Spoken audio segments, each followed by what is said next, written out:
Hello, hello all, greetings of the day. So in the previous lecture, we have seen how data structure is classified into different types. Okay, now we have started with the algorithm, the different characteristics of algorithm. So remember, algorithm for every program is very important. Okay, so if our algorithm is correct, then only we will get a desired result or a satisfying output. Okay, so now next part that we will start with the algorithm design tool. So there are two tools, pseudocode and the flowchart. So pseudocode is what? A combination of a natural language, that is English, and a programming language. So pseudocode is programming language dependent. Talking about the flowchart is what is a conversion of algorithm, a symbolical representation of algorithm where every step is mentioned in the form of shapes, okay, and that shape is connected with the help of some flow lines or some arrows, okay. So flowchart is a completely a programming language independent. Okay, so that is all about the pseudocode and the flowchart. So pseudocode is partly English and partly coding, and flowchart is what is nothing but a picture. What is purpose of writing a flowchart? Remember, a few means 100 lines of thing can be explained in the form of a single picture, and every time a picture speaks more than a words. Okay, so that is the reason a flowchart is written. Okay, so that algorithm is converted into the flowchart. Okay, so these are the some desired tools, or these are some process that we are performing before writing a final language or final program. Okay, now before talking about the pseudocode and the flowchart, I would like to take you to one example, okay, where we will get a clear idea how pseudocode and the flowchart is different than each other or how they looks. My task is to perform addition of two numbers, okay, and to find out its addition and then finally average. So here I have two input, that is number 1 and number 2, and I have two output. Output 1 is addition and output 2 is average. Okay, remember, every program or every algorithm contains either a sequence of steps or maybe sometimes some condition is performed, or sometimes some looping is there. So some iteration, sometimes selection, sometimes some sequence are there. So remember, in the pseudocode, we should have control structures like for or maybe if, okay, maybe while loop, okay. Only thing is that here we are every control structure is having the termination. Here I have first if I'll print a message, enter two numbers, okay, then number 1 and number 2 will be my input. So there, that is the reason we are putting here read number 1, read number 2. Next step, calculate sum is equal to num1 plus num2. Next, avg is equal to sum by 2, and finally write sum comma avg, and finally end. Remember, here nowhere we are having the selection or nowhere we are having the repetition of a task. Okay, so that is the reason this is what is the sequential steps or sequential algorithm, and that we are putting inside begin and end. Remember, as I already said, pseudocode is partly English and partly coding.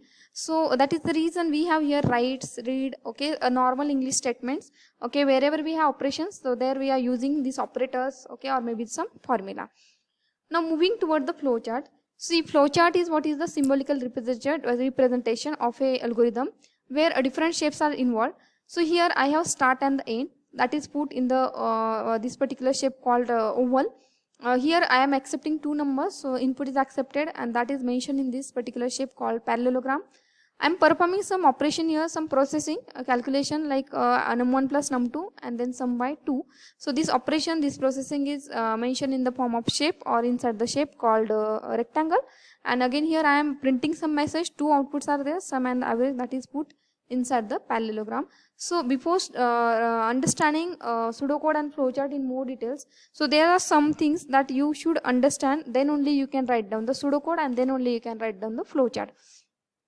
So every algorithm have selection, iteration, sequence and the looping, as I already told. Sequence of steps, that is put inside begin and end. Okay.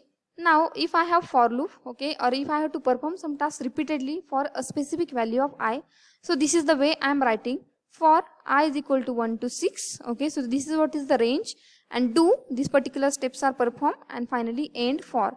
Remember, here everywhere I have a capital F, capital caps or the uppercase like for. Here I have while, okay, similarly here repeat or maybe if. After for, next loop is maybe sometimes I have while. Okay, once condition is matched, then only the task is performed. So while condition, we can add here do, and then these are the statements that is perform inside, and end while. Next is a conditional check. Okay, if a condition is matched, then that perform this task, else perform other task, and end if. So this is the way to write down conditional statements. So if sometimes I have to initialize some variable, so this is the way to initialize it, writing initialize variable name, for example I is equal to 1. Sometimes I have to perform some increment or some decrement, so this is the way to perform it or write it inside the pseudocode. Set I is equal to I plus 1 or set j is equal to j minus 1. Remember, while and do while is different than each other. In the do while, first task is performed, and in the next step or during performing the same step twice, I am performing this condition check. So this is the way to write down do while. Repeat this step until condition is matched. So this is the way we can write down the control structures in the pseudocode. Okay. Now going toward the flowchart. So these are the main heart of a flowchart. These are the different symbols. So first symbol is oval shape. So for the start, to mention start and to mention stop step, I am writing this oval shape. Next is parallelogram. So whenever I am taking input from the user or whenever I am printing something on the screen, so that step is involved or that step is put inside this parallelogram. Next is rectangle. Whenever I am having the processing, like maybe performing addition, performing average, okay, or performing some other operation, so that operation is explained or written inside this parallelogram. Next shape is this diamond shape. So whenever we have decision, for example in case of if condition is true, perform this task, else perform this task. So this is what is the two-way symbol or two-way steps or two directional symbol. So according to the condition, either go for this path or go for the second task. So that is what is the additional statement put inside the diamond shape. Next is directional flow. Remember, flow or of the process or the flow of the instructions that is mentioned in by this particular flow lines or these arrows. So the shapes are connected with the help of these lines. Next is connector and next is on page or off page connector. So these two symbols are used alternatively. What is the reason for using this on page or off page connector? Sometimes I started drawing the flowchart from here, okay, and then I reach here, but some steps are still incomplete or some process is still some steps are still remaining to show. Okay, to show the continuation of same process, I am writing this on page symbol, on page connector or off page connector. We are putting here, for example, in case of the off page connector, I am putting here page number, okay, and in case of this on page, if I am using it as an on page connector, I am putting here some letter A, and before starting also I am mentioning here some letter A, okay, using the same symbol. Things will be more clear once we will have some example. So let me show you example of the pseudocode. My task is to find out a factorial of a number. Everybody is familiar about the logic of factorial. Factorial of any number is multiplication of a numbers from 1 to that particular number. For example, factorial of 2 is 1 into 2. Factorial of 3 is 1 into 2 into 3. Okay, so repeatedly so here we are performing repeatedly some action. Okay, so it depends on, so that multiplication depends upon the that n value, whatever I am accepting. Okay, I hope you are already familiar with the factorial logic. So going ahead, here I will mention name of the function, that is fact. Here we can pass the parameters. So here I have only one parameter, that is number n. Everybody knows we can find out factorial of a number which is greater than or equal to 0. I cannot find out factorial for a negative number. That is the reason here we are mentioning if n is greater than or equal to 0, then only we will implement this logic. F is what? I am storing the result. Everybody knows 0 factorial is 1. Okay, so here I am mentioning f is equal to 1. Now I will take one for loop here. Okay, I know repeatedly I have to perform the multiplication till last value, that is n. So I will take I, which will vary from 1 to n, do this task, that is the multiplication, f into I. So every time the current value of I will be multiplied with the earlier value of f or the earlier result f, and final result will be obviously will be stored inside the f. And finally this is what is the end for the for loop, and this is what is the end for the if statement, and finally I am printing the result. Factorial of n is f. Okay, so remember, pseudocode is what is a pre-version of a final code. It is not actual code, but in exam also sometimes they are asking write a C or C++ pseudocode for the particular task. So there they will not put more attention toward the braces or the commas, but the main thing they will focus on the whether you are writing the steps properly, like whether we are writing control structures properly or not, whether we are having the termination or not.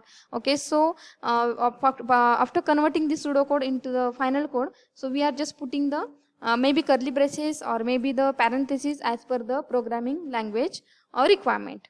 Okay, so now this is what is the pseudocode for the factorial of factorial of a number.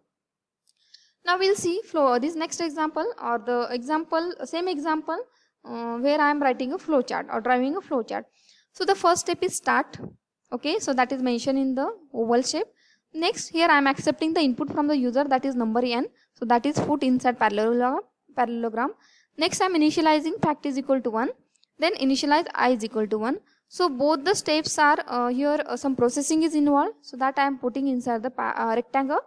Next, I am making a decision. So we all know in the factorial I am repeatedly performing the steps from I to from I is equal to 1 to n. So that is the reason every time I will check whether I have reached at the last value of I or not. If I is less than n or equal to n, then again repeatedly I will perform the task fact is equal to fact into I.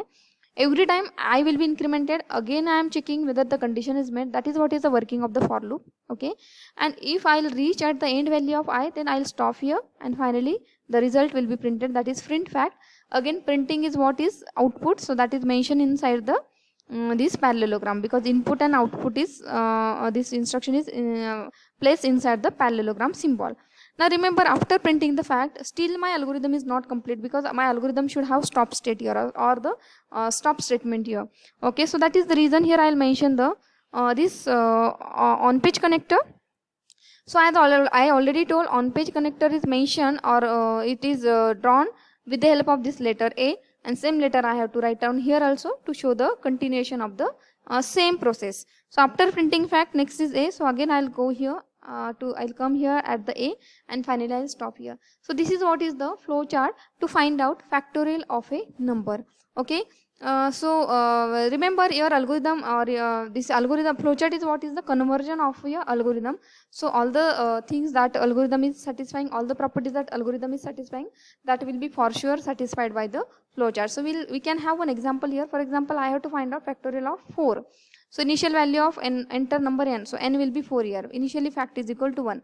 I is equal to 1. So this particular repetition will be performed for I is equal to 1 to 4. So fact is equal to 1. Then 1 into 2 is 2. Then fact is updated here. So next value of I will be 2, 3. Then 2 into 3 is 6. So fact is again updated. Final value of fact is 6. Next value of I will be 4. So 6 into 4 is 24. So the final value is of fact is updated, that is 24. And finally next I value will be 5. We already know final as I am finding out 4 factorial. So what is the n for I value? That is n. So next I value will be 5. So the I am so this condition will be false. So we will go to this particular step, that is print fact. So fact will be 4 for 24, because 4 factorial is 4 factorial is what? 4 into 3 into 2 means 24. So that 24 will be printed, and after printing 24 I am going to A means here A, and then finally I'll stop here. So that is what is the illustration of this flowchart for factorial of a number. So I hope you have understood these two algorithm design tool, that is the pseudocode and the flowchart. Okay, so thanks for listening. So I'll stop this session.